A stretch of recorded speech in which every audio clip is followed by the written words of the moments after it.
La Guardia Suiza permanecía inmóvil en el silencioso pasillo del Vaticano mientras el cardenal Gallucci, con el rostro pálido, sujetaba una sola hoja de papel con el sello papal. «No puede hacer esto», susurró el cardenal para nadie, en particular. Sus manos temblorosas revelaban lo que muchos temían, pero pocos se habían atrevido a decir. El Papa León XIV acababa de firmar el documento que rompería siglos de tradición eclesiástica. En 3 días, el mundo lo sabría, pero para entonces, las fracturas dentro de las más altas esferas de la Iglesia estarían más allá de toda reparación. Antes de continuar, por favor den me gusta, suscríbanse y cuéntenos desde dónde nos ven. Su apoyo nos permite seguir trayéndoles estas noticias de última hora desde el Vaticano. El aire de la mañana estaba cargado de tensión cuando el Papa León XIV avanzó con paso firme por el Palacio Apostólico. Exactamente 3 meses habían pasado desde que el ex cardenal Robert Francis Prevost, misionero de Chicago, fraile agustino y forastero en el Vaticano, apareció en el balcón de la Basílica de San Pedro como el 267 obispo de Roma. Los cardenales, que lo eligieron, buscando un compromiso tras el polarizador pontificado de Francisco, no habían anticipado la tormenta que seguiría. El carácter sencillo de León ocultaba una determinación férrea que ahora enviaba ondas de choque por toda la curia. La riqueza de la Iglesia pertenece a los pobres, había declarado durante la misa matutina, con una voz firme como el mármol, no a quienes dicen servirlos mientras viven en el lujo. La declaración, transmitida a nivel mundial, había sido el primer disparo de lo que los conocedores del Vaticano ahora reconocían como una campaña de reforma calculada. Cardenales que habían servido como obispos y líderes diocesanos durante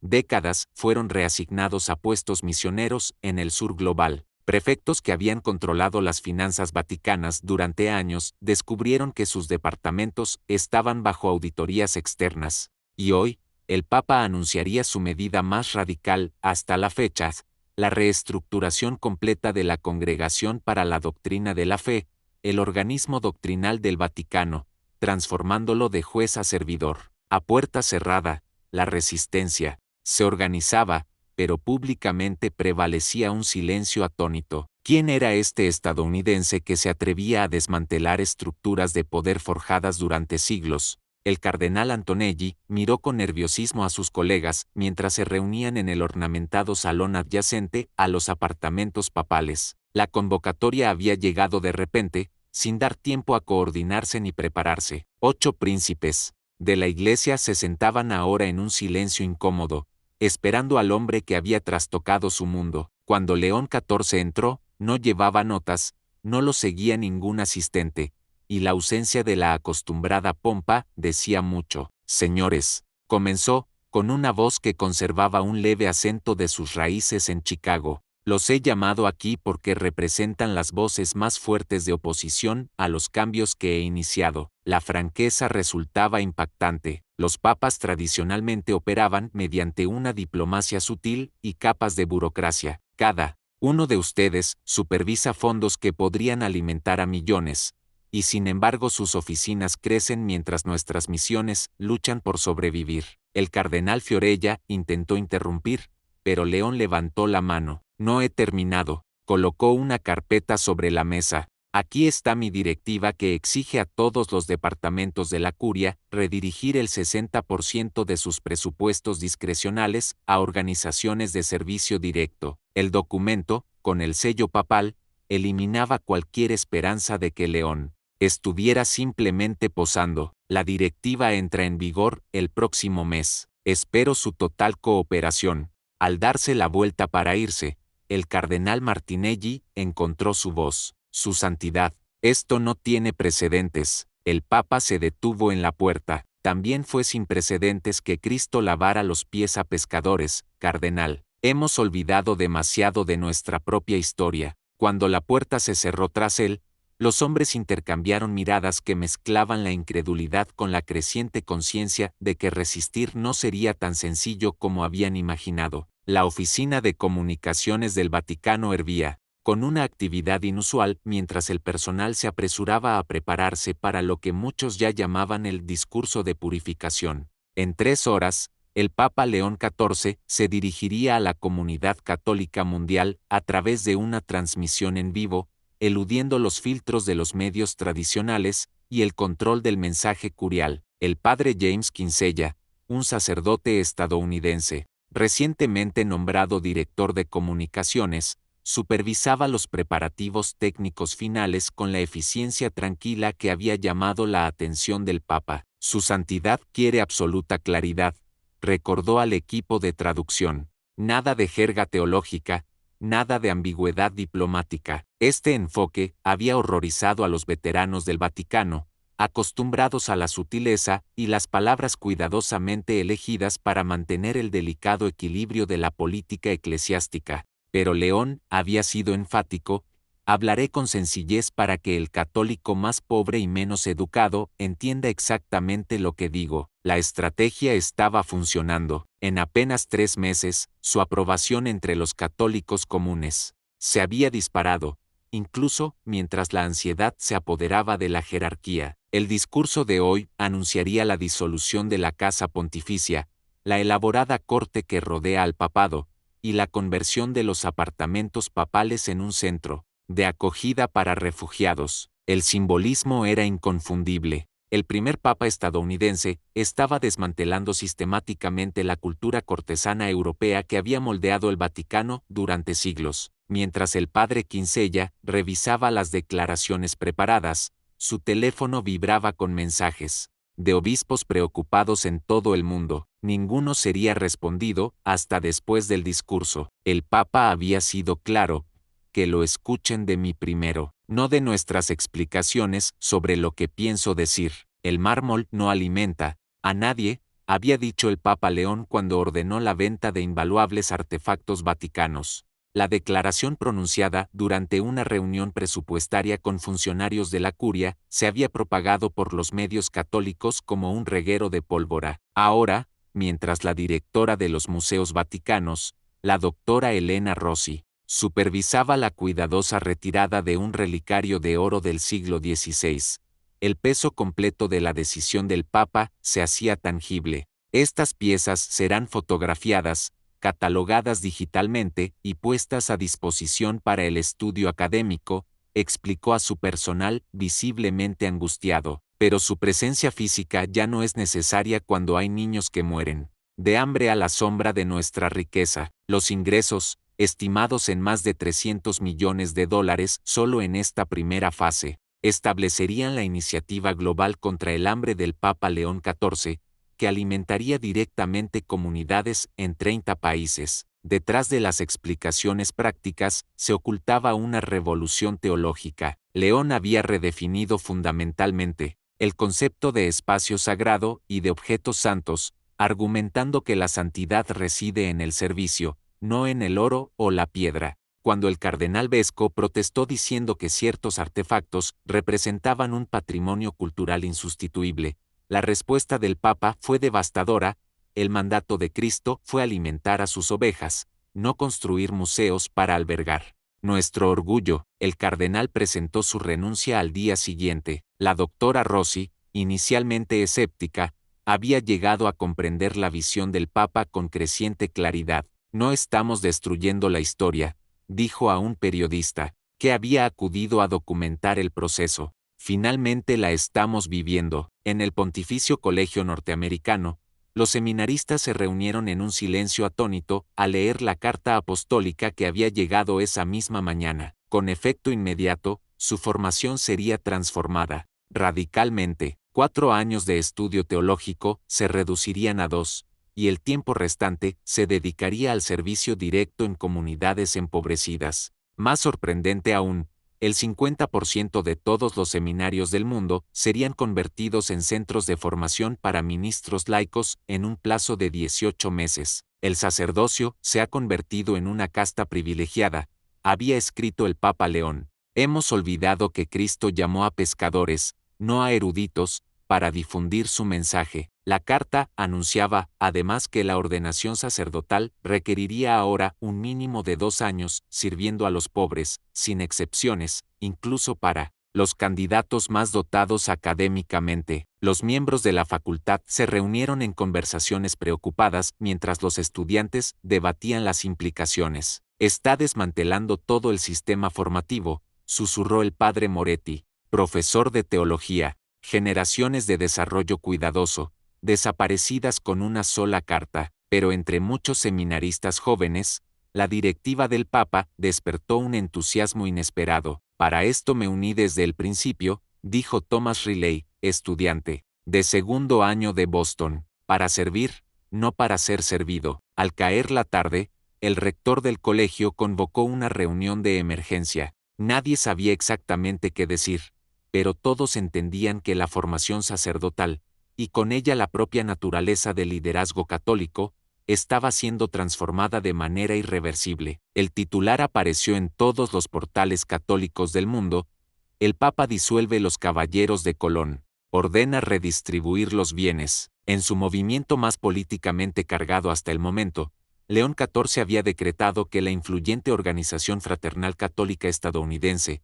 junto con grupos similares en otros países, debían transformarse en organizaciones de servicio directo o disolverse. Cristo estableció una sola hermandad, no muchas, afirmaba el decreto papal. Cuando los hombres católicos se organizan principalmente para beneficiarse a sí mismos y perpetuar su propia influencia, distorsionan el Evangelio. La reacción fue inmediata y feroz. Obispos estadounidenses, muchos con estrechos vínculos con los caballeros, emitieron declaraciones de profunda preocupación y respetuoso desacuerdo. Comentaristas políticos acusaron al Papa de atacar a las instituciones católicas estadounidenses, mientras que medios conservadores católicos cuestionaban si un Papa tenía la autoridad para disolver organizaciones laicas. Pero León había anticipado la resistencia. Esa misma noche, publicó un video de 7 minutos mostrando el contraste brutal entre las lujosas instalaciones de los Caballeros de Colón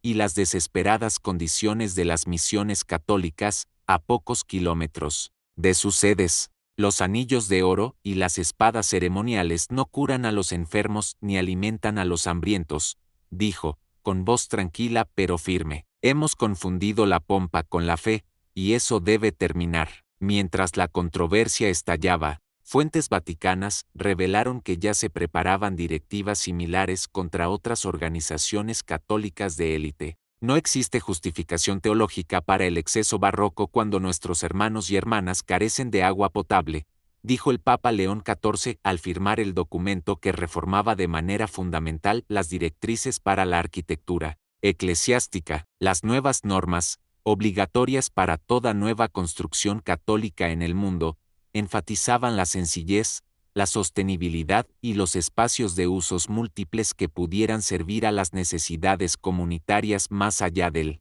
culto. De manera más polémica, el documento prohibía explícitamente elementos decorativos ostentosos, pan de oro y características puramente ornamentales que no cumplieran una función práctica. El mundo de la arquitectura reaccionó con duras críticas, y las sociedades de preservación advirtieron sobre una posible amenaza a las iglesias históricas. León abordó directamente estas preocupaciones en un mensaje de video adjunto: mantendremos nuestras estructuras históricas existentes, como testamentos de un tiempo distinto, pero de ahora en adelante, cada ladrillo que pongamos debe servir a Cristo en los pobres, no a nuestro deseo de grandeza. El documento iba más allá, exigiendo que el 20% de todos los espacios parroquiales se dedicara a servicios directos, bancos de alimentos, refugios, clínicas médicas, y que estos se ofrecieran sin proselitismo ni requisito de participación religiosa. El edificio de la iglesia debe convertirse en lo que los primeros cristianos entendían que era, no un monumento a Dios, sino una herramienta para servir a los hijos de Dios. En cuestión de horas, las firmas de arquitectura especializadas en instituciones católicas vieron caer el valor de sus acciones, mientras los inversionistas anticipaban un cambio drástico en los futuros encargos. Mientras tanto, en Roma, se detuvieron las obras en 3 grandes proyectos de renovación mientras los planificadores se apresuraban a alinearse con la nueva visión. El paseo nocturno del Papa por los campamentos de personas sin hogar en Roma no había sido planeado ni anunciado, cuando León XIV, acompañado solo por 2 agentes de seguridad vestidos de civil, se arrodilló para lavar los pies de una anciana, sin hogar en la Piazza Navona. No había cámaras del Vaticano para registrarlo, pero los videos tomados con teléfonos móviles se difundieron en redes sociales con la velocidad que solo la autenticidad puede generar. «Tú eres la Iglesia», le dijo a la mujer mientras secaba suavemente sus pies. «No los edificios, no la jerarquía, no la riqueza. Tú». Por la mañana, el video había sido visto más de 20 millones de veces, y los funcionarios del Vaticano se esforzaban por responder a las preguntas de los medios sobre esta inusual excursión nocturna. Para León, sin embargo, el paseo representaba algo mucho más significativo que un momento publicitario. Era la encarnación viva de su documento doctrinal más controvertido, publicado apenas unas horas antes, que declaraba que la Iglesia existe principalmente en las periferias, no en el centro del poder. El documento, titulado Ecclesia Pauperum, Iglesia de los Pobres, había puesto a teólogos de todo el mundo a analizar frenéticamente sus implicaciones. En 43 párrafos concisos, el Papa había invertido de manera efectiva la comprensión tradicional de la autoridad eclesiástica, afirmando que quienes están más cerca del sufrimiento están más cerca de Cristo y, por lo tanto, poseen una autoridad espiritual que los acomodados deben escuchar. Las publicaciones católicas conservadoras ya denunciaban el documento como un populismo peligroso y cuestionaban si contradecía la enseñanza establecida, pero mientras las imágenes del Papa lavando los pies de personas sin hogar dominaban los ciclos de noticias, el debate teológico pasó a un segundo plano ante el poder de la parábola visual que había creado. Las puertas doradas del Palacio Apostólico se abrieron para revelar una escena sin precedentes en la historia vaticana: 100 niños de los barrios más pobres de Roma, muchos refugiados, otros sin hogar, entraban en el salón ornamentado donde antes los papas recibían a emperadores y reyes. León XIV, vestido con sencillas vestiduras blancas sin adornos ceremoniales, estaba sentado con las piernas cruzadas en el suelo mientras los niños se reunían a su alrededor. «Hoy», anunció a los presentes, «sin prensa comenzamos la transformación de estas salas, de monumentos al exceso, en espacios de acogida y educación. Los antiguos apartamentos papales se convertirían en Casa Francisco, un centro diurno para niños vulnerables, abierto los 7 días de la semana y atendido en parte por empleados vaticanos reasignados». Mientras las cámaras captaban las expresiones asombradas de los niños explorando estancias que pocos italianos habían visto, León reveló la siguiente fase de su reestructuración del Vaticano: en un plazo de 6 meses, el 60% de los espacios administrativos de la Ciudad del Vaticano serían convertidos en instalaciones de servicio directo, clínicas médicas, centros educativos y viviendas para refugiados. El anuncio confirmó lo que muchos funcionarios de la Curia temían: la transformación física de la Ciudad del Vaticano reflejaba una revolución eclesiástica más profunda. «La Iglesia ha pasado siglos construyendo muros», dijo León mientras ayudaba a una niña siria a escribir su nombre en una pizarra colocada deliberadamente junto a una obra maestra del Renacimiento. «Cristo vino a derribarlos». Más tarde, esa noche, cuando los niños se marcharon con la promesa de regresar al día siguiente, el Papa emitió una breve declaración por escrito: «Hoy, estas salas finalmente cumplieron su propósito. Cristo ha entrado en su casa». En la quietud previa al amanecer, una figura solitaria se arrodillaba ante la simple cruz de madera en la capilla papal. El Papa León XIV llevaba allí horas, mientras su equipo de seguridad mantenía una guardia silenciosa fuera de las puertas cerradas. Ese día traería el anuncio más significativo de su papado revolucionario y, posiblemente, la mayor reacción adversa. El documento, ya firmado y sellado, reposaba sobre su escritorio: Humilitas Serviens, sirviendo con humildad, una constitución apostólica que reestructuraba de manera fundamental el colegio de cardenales. Bajo las nuevas reglas, los nombramientos cardenalicios tendrían un límite de 10 años, en lugar de cargos vitalicios. Más radical aún, el 70% de los futuros nombramientos deberían provenir de diócesis del mundo en desarrollo, con al menos la mitad de ellos habiendo pasado la mayor parte de su ministerio en servicio directo a los pobres. Lo más controvertido de todo, la Constitución establecía que 1/3 de los puestos con derecho a voto en futuros conclaves se reservaría para católicos no ordenados, hombres y mujeres laicos con un compromiso demostrado con el servicio. El marco legal había sido elaborado meticulosamente para resistir desafíos canónicos, pero León no se hacía ilusiones sobre el terremoto que provocaría. Cuando su secretario entró a las 6 alto,